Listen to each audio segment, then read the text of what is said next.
Tears, welcome to Mom's Magic Tamil. இன்னைக்கு நம்ம சேனலில் பிரியாணி ரெசிபி தான் பார்க்க போகிறோம். பொதுவாக எல்லா பிரியாணியை விட முஸ்லீம் செய்கிற பிரியாணி ரொம்ப நல்லாயிருக்கும். ரம்ஜான் பக்ரீத் அப்போ வர பிரியாணி பற்றின மீம்ஸே இதுக்கு சாட்சி. எங்களோட ஃப்ரெண்ட்ஸ் எல்லாருமே சொல்லுவாங்க, பாய் வீட்டு பிரியாணியை அடிச்சிக்கவே முடியாது, இதில் நீங்கள் என்னென்ன சீக்ரெட் யூஸ் பண்ணுறீங்க, எப்படி பண்ணுறீங்க, நிறைய பேர் உங்ககிட்ட கேட்பாங்க. ஸோ அவங்களுக்காக நான் இந்த பிரியாணி ரெசிபியை நான் ஷேர் பண்ணுறேன். ஃபஸ்ட்டு பிரியாணி பண்ணுறதுக்கு இந்த மாதிரி ஒரு பாத்திரத்தை நல்லா ஹீட் பண்ணிக்கோங்க. நல்லா ஹீட் பண்ணிவிட்டு அதில் 200 கிராம் ஆயில், 200 கிராம் நெய் ஆட் பண்ணிக்கோங்க. ஆயில் ஹீட் ஆனதும் இப்போ அதில் வெங்காயம் ஆட் பண்ணிக்கலாம். 6 பெரிய வெங்காயத்தை கட் பண்ணிவிட்டு ஆட் பண்ணிக்கிறேன். இதில் நம்ம சின்ன வெங்காயமாக ஆட் பண்ண போகிறோம். ஸோ பெரிய வெங்காயம் ஒரு 6 பெரிய வெங்காயம் போட்டால் மட்டும் போதும். இது நல்லா ப்ரௌனிஷ் ஆகிற வரைக்கும் நம்ம வதக்கிக்கிறோம். இதுதான் பிரியாணிக்கு நல்ல கலர் கொடுக்கும். அடுப்பை ஹை ஃப்ளேம்லேயே வச்சுக்கோங்க. வெங்காயம் நல்லா ப்ரௌனிஷ் ஆகணும். இப்போ நான் செஞ்சுருக்கிறத விட இன்னும் கொஞ்சம் கலர் நல்லா ப்ரௌனிஷ் ஆகணும். அதுக்கப்புறமா நீங்கள் மற்றதெல்லாம் ஆட் பண்ணிக்கோங்க. வெங்காயம் நல்லா பொன்னிறமானதும் அதில் நம்ம இஞ்சி பூண்டு பேஸ்ட் ஆட் பண்ணிக்கலாம். இஞ்சி பூண்டு பேஸ்ட் 150 கிராம் ஆட் பண்ணிக்கோங்க. இஞ்சியும் பூண்டும் சம அளவில் எடுத்து அரைச்சி அதை ஆட் பண்ணிக்கலாம். இப்போ இது கூட 3 பச்சை மிளகாய் ஆட் பண்ணிக்கலாம்.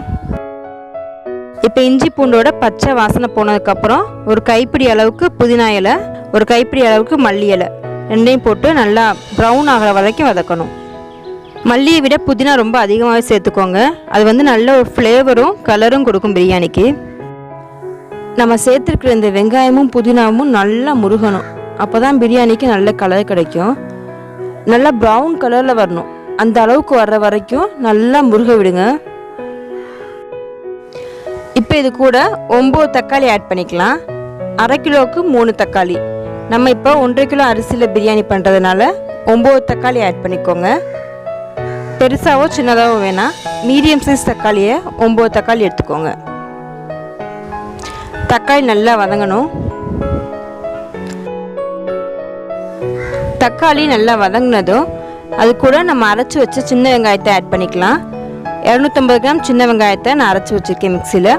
அதை இப்போ நம்ம ஆட் பண்ணிக்கலாம். வெங்காயத்தோட பச்சை வாசனை போகிற வரைக்கும் நல்லா வதக்கிக்கோங்க. தேவையான அளவு உப்பு ஆட் பண்ணிக்கோங்க. உப்பு நல்லா கரிக்கிற மாதிரி இருக்கணும். அப்போ தான் நமக்கு அரிசியும் கறியும் சேர்க்குறப்ப கரெக்டாக இருக்கும்.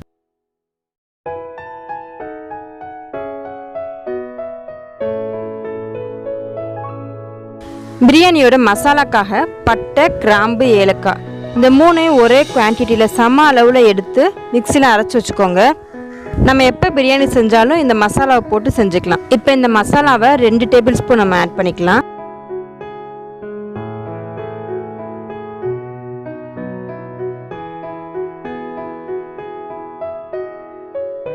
அப்புறம் 4 டேபிள் ஸ்பூன் மிளகாய் பொடி. நீங்கள் உங்களோட காரத்துக்கு தகுந்த மாதிரி மிளகாய் பொடியை கூட்டவோ குறைக்கவோ செஞ்சுக்கலாம்.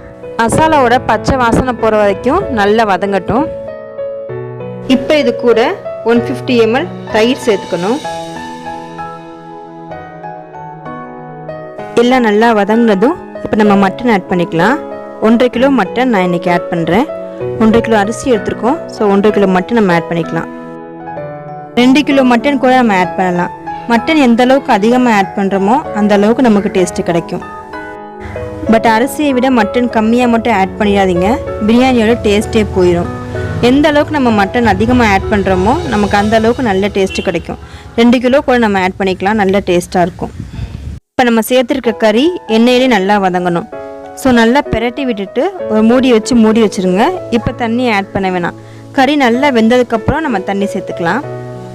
கறி நல்லா வெந்துருச்சு. இப்போ நம்ம தண்ணி சேர்த்துக்கலாம். கறி நல்லா வெந்துருச்சான்னு செக் பண்ணி பார்த்துட்டு அதுக்கப்புறமா தண்ணி சேர்த்துக்கோங்க. அப்போ தான் சரியாக இருக்கும். கறியிலே ஆல்ரெடி கொஞ்சம் தண்ணி இருக்கும். ஸோ 1:1 ரேஷியோவில் வச்சுக்கோங்க, சரியாக வரும். இந்த தண்ணி நல்லா கொதிச்சதுக்கு அப்புறமா தான் நம்ம அரிசியை சேர்க்கணும். நம்ம சட்டியில் கறியை சேர்த்ததுமே இன்னொரு பக்கம் அரிசியை கழுவி வச்சுக்கணும். அரிசி கொஞ்சம் நேரம் ஊறணும். அப்போ தான் நமக்கு அரிசி நல்லா உடையாமல் நீளமாக வரும். பாஸ்மதி அரிசிக்கு ரொம்ப அதிகமாக தண்ணி தேவைப்படாது. ஸோ 1:1 ரேஷியோவில் தண்ணி வச்சோம்னா சரியாக இருக்கும். நம்ம சேர்த்துருக்கிற இந்த தண்ணி நல்லா கொதிச்சதுக்கு அப்புறமா தான் நம்ம அரிசியை சேர்க்கணும். அரிசியை சேர்த்துட்டு லைட்டாக கிண்டி விட்டுட்டு மூடி வச்சுருங்க. அடுப்பு சிம்லேயே இருக்கட்டும். இது நல்லா வேகணும்.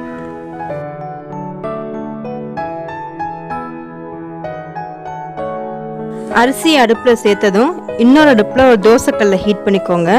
இதை நம்ம தம் போடுறதுக்காக யூஸ் பண்ண போகிறோம். இப்போ அரிசி ஓரளவுக்கு நல்லா வெந்துருச்சு. ஒரு 90% அளவுக்கு வெந்துருச்சு. இப்போ நம்ம ஸ்டவ் ஆஃப் பண்ணிடணும். ரொம்ப வேக விடக்கூடாது. அப்போ தான் நமக்கு அரிசி உடையாமல் நல்ல பதமாக வரும்.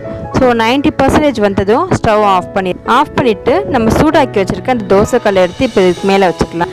இந்த தோசைக்கல்லோட சூட்லேயே இந்த அரிசி வந்து நல்லா பக்குவமாக வெந்துடும். இப்போ இதை அப்படியே மூடி வச்சிடணும், திறக்கவே கூடாது. ஒரு 40 மினிட்ஸ்க்கு இதை அப்படியே மூடி வச்சுருங்க. 40 மினிட்ஸ்க்கு அப்புறமா நம்ம திறந்து பார்க்கலாம். அது வரைக்கும் இந்த சூட்லேயே அப்படியே இருக்கணும். இதுக்கு மேலே நான் கார்னிஷிங்காக கொஞ்சம் முந்திரி பருப்பை வறுத்து போட்டிருக்கேன். நீங்களும் விருப்பப்பட்டால் போட்டுக்கலாம். ஓகே ஃப்ரெண்ட்ஸ், இந்த வீடியோ கண்டிப்பாக உங்களுக்கு பிடிச்சிருக்குன்னு நினைக்கிறேன். இந்த வீடியோ பிடிச்சிருந்தா ஒரு லைக் பண்ணுங்கள், உங்கள் ஃப்ரெண்ட்ஸ் கூட ஷேர் பண்ணுங்கள்.